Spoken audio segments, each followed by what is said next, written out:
नमस्कार, वंदे मातरम। मैं आपका भाई Deepak Raghav, holistic farming coach, trainer and consultant आपका स्वागत करता हूं अपने यूट्यूब चैनल होलिस्टिक फार्मिंग पर। और आज का हमारा विषय है फूड जिहाद एंड फूड पॉलिटिक्स। और ये एक बहुत ही सूक्ष्म विषय है, इसीलिए हमारे सभी किसान भाइयों को इसको समझने की आवश्यकता है। और आजकल जो फूड है वो पॉलिटिकल वेपन की तरह, यानी कि एक हथियार की तरह, कैसे राजनीतिक हथियार की तरह कैसे उपयोग हो रहा है, उसके बारे में भी हम समझेंगे। तो ये सब चीज़ों को समझने के लिए आपको हम समझना पड़ेगा बीजों के बारे में। तो बीज क्या है, क्योंकि जब तक अगर आप कोई भी चीज़ स्क्रैच से या जड़ से नहीं समझेंगे तो आपको समझ में नहीं आएगी और आप मिसगाइड हो सकते हैं। तो सीड्स क्या है? तो सीड्स में क्या है, मेमोरी होती है और इसी का मतलब खेल है। और इसी को सब लोग समझते हैं, वैज्ञानिक भी समझते हैं इस चीज़ को, और जो एमएनसी वाले लोग हैं, कॉरपोरेट वाले लोग हैं, वो भी ये समझते हैं। और उन लोगों ने इसी बात का फ़ायदा उठाया कि हम जो सीड्स के अंदर मेमोरी है, यानी कि मस्तिष्क है, उसके साथ जो ह्यूमन का जो मस्तिष्क है उसके साथ क्या मतलब जुड़ाव है, और उसको हम कैसे ब्रेक कर सकते हैं। तो ये चीज़ों को उन्होंने समझा। आप भी इसके बारे में थोड़ा सा पढ़ सकते हैं, नहीं तो हम आगे इसके ऊपर बहुत कुछ लेके आएंगे। दूसरी बात, हमारे जो जल है, जल के अंदर भी मेमोरी होती है। और मतलब आपको पता ही है कि हमारी बॉडी में 70% जल होता है। और अगर आप जल का अच्छी तरह से उपयोग कर सकते हैं तो अपनी स्मरण शक्ति को ठीक कर सकते हैं। लेकिन जो एमएनसी वाले लोगों ने जल को भी इतनी बुरी तरीके से ख़राब कर दिया है कि उसका भी समाधान होना मुश्किल है ना। तो अब हम बीजों के बारे में थोड़ी सी चर्चा कर लेते हैं। 3 तरह के बीज होते हैं, जिसको एक नेटिव सीड्स बोलते हैं, जिनको सात्विक बीज बोलते हैं, और देसी बीज के नाम से भी जानते हैं, और स्वदेशी बीज के भी नाम से जानते हैं। जितने भी हमारे साधु संत सन्यासी हैं, उन्होंने सात्विक बीज यानी कि हमारे नेटिव ओपन पॉलिनेटेड बीज को बचा के रख रखा है। यही एक बीज है जो हमारे भारत को और आपको बचा सकते हैं। दूसरी है एक हाइब्रिड सीड्स, जिनका बहुत बड़ी मात्रा में प्रचार प्रसार किया जा रहा है गवर्नमेंट द्वारा, और इनको हिंदी में बोलते हैं नपुंसक बीज या दोगले बीज या राजसिक बीज, है ना। जैसे प्राकृतिक की 3 प्रकृति होती है, सात्विक, राजसिक और तामसिक। और एक जीएमओ सीड्स होते हैं, जिसको कॉर्पोरेट सीड्स के नाम से जानते हैं, या अनकॉन्शियसनेस सीड्स बोल सकते हैं, या लैब में तैयार करे हुए बीज को आप बोल सकते हैं ना। तो या इनको तामसिक बीजों के नाम से भी जाना जाता है। तो ये हमारे ब्रेन को कंट्रोल करने के लिए सीड्स को लेके आए हैं, और एक मिशन डीपॉपुलेशन यानी कि जनसंख्या नियंत्रण के लिए बीज लाए गए। इनको जनसंख्या नियंत्रक बीज भी बोलते हैं। तो ये आप को क्लियर हो गया होगा कि ये बीज क्या है। अब आते हैं हम कि देसी बीज के बारे में थोड़ी सी और गहरी चर्चा करते हैं। अगर आप देसी बीजों का सेवन करेंगे तो आपको क्या क्या मिलेगा, और कैसे आप आइडेंटिफाई कर सकते हैं कि आप देसी बीजों का सामना मतलब देसी बीज खा रहे हैं।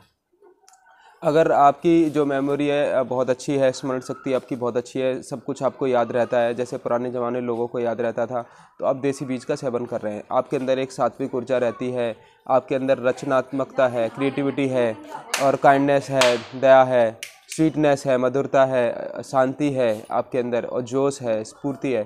तो इसका मतलब आप देसी बीजों का सेवन कर रहे हैं। अगर ये सब चीज़ नहीं है तो देसी बीजों का सेवन करें, ये सारी चीज़ें आपको मिल जाएगी। और हाइब्रिड सीड्स आपको क्या देता है?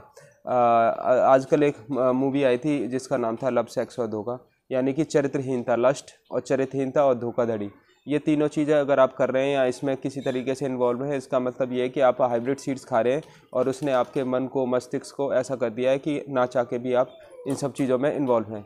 अगर आपको डर लग रहा है, आपको बेचैनी है, गुस्सा है, अहंकार है ना, और नपुंसकता, है ना, ये जो सारी चीज़ें हैं ये हमारे को हाइब्रिड सीड्स दे रहे हैं। और ये वो पूरा का पूरा एमएनसी द्वारा प्री प्लान तरीके से किया जा रहा है, जिसमें भारत की सरकार, कृषि वैज्ञानिक और एमएनसी का जो तंत्र है वो पूरा का पूरा जुड़ा हुआ है। लेकिन जो सबसे ज़्यादा डेंजरस है, जो आज का हमारा टॉपिक है फूड जिहाद, वो है जीएमओ सीड्स। जब आप इसको समझेंगे तब आपको फूड जिहाद समझ में आएगा। तो ये जो जीएमओ सीड्स है, जैसे मैंने आपको बताया था, इनको जनसंख्या नियंत्रक बीज भी बोलते हैं, या ब्रेन कंट्रोलिंग सीड्स बोलते हैं, या अनकॉन्शियसनेस बीज बोलते हैं। मतलब आपकी चेतना बिल्कुल ख़त्म हो जाएगी, आप सही गलत में डिसीजन नहीं ले सकते। और मैंने ये पाया कि एक व्यक्ति अगर ड्रग लेता है या वाइन पीता है तो वो बच सकता है, लेकिन जीएमओ सीड्स खाने वाला बच नहीं सकता, है ना।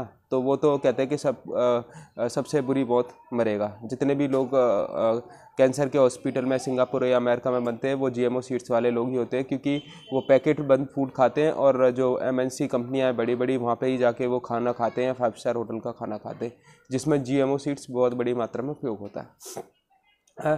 तो ये ना एक पूरा प्री प्लान्ड है एमएनसी कंपनी के द्वारा, है ना।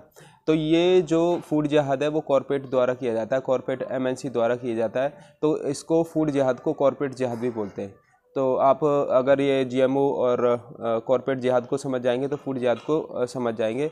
और कोई भी हिंदू, मुस्लिम और सिख ये फूड जिहाद को नहीं फैलाता।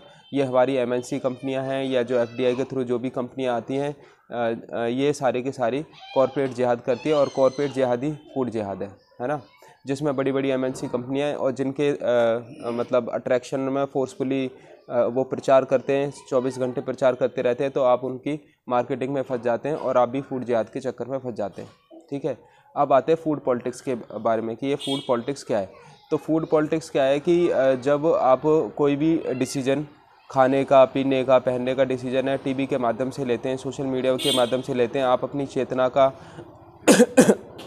उपयोग नहीं करते हैं, तो वो फूड पॉलिटिक्स में आता है ना। तो ये फूड जो पॉलिटिक्स है, इसको ये क्या है, आपको इस समझने से पहले 2 चीज़ों का क्वेश्चन अपने आप से पूछना पड़ेगा कि आप क्या खाते हैं। जो आप खाते हैं उसको कौन डिसाइड करता है? आपने डिसाइड किया या टीवी ने डिसाइड किया या सोशल मीडिया ने डिसाइड किया? अगर वो सोशल मीडिया, टीवी ने डिसाइड किया तो आप फूड पॉलिटिक्स का शिकार हैं। अगर वो जो चीज़ आप खा रहे हैं वो आपने डिसाइड की या आपने अपने माता पिता से सीखी या अपने परदादा से सीखी, दादा से सीखी, तो आप फूड पॉलिटिक्स से बचे हुए हैं, है ना। और जितने भी लोग बाग हैं, 95% आज की यूथ जनरेशन है, वो सब टीवी और सोशल मीडिया में देख के खाना खा रही है ना। कहीं ना कहीं वो एमएनसी के जाल में फंस चुकी है और फिर वो आने वाले समय में नपुंसकता, मिशन डिपॉपुलेशन का पार्ट होने वाले हैं, वो ना चाहकर भी बच नहीं सकते। और दूसरी बात है, ये जो आपका परचेजिंग डिसीजन है, आप एक क्वेश्चन पूछ सकते हैं कि आप जो भी परचेज करते हैं, खरीदते हैं, वो डिसीजन आपने कहाँ से लिया। अगर वो आपने डिसीजन टीवी के माध्यम से लिया, सोशल मीडिया के माध्यम से लिया या फोर्सफुली एडवर्टीजमेंट के माध्यम से लिया, तो इसका मतलब आप फूड पॉलिटिक्स का शिकार हो गए, है ना। तो आप ये ज़रूर ध्यान रखें कि जो परचेज आपका डिसीजन है, जो भी कुछ खरीद रहे हैं, उससे पहले ये आप अपने आप से क्वेश्चन करें।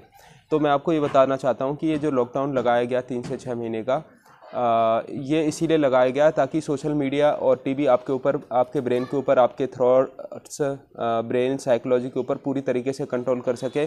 और कंट्रोल करके जब आप मार्केट से बाहर आएँ तो जो एमएनसी कंपनियां सेल करना चाह रही है, जो करवाना चाह रही है, वही चीज़ आप परचेज करें। आपको एक शब्द समझना पड़ेगा, गैस्ट्रो पॉलिटिक्स। ये अभी 3 से 6 महीने में गैस्ट्रो पॉलिटिक्स के थ्रू भारत को 1500 करोड़ रुपये का फंड आया। वो सिर्फ इसीलिए आया, वो फूड पॉलिटिक्स का पार्ट है। तो इसके बारे में आप गहराई से पढ़ सकते हैं तो और जानकारी मिलेगी। अगर आप इसमें इच्छुक होंगे तो फिर मैं अगली वीडियो बनाऊंगा। अभी के लिए नमस्कार, वंदे मातरम।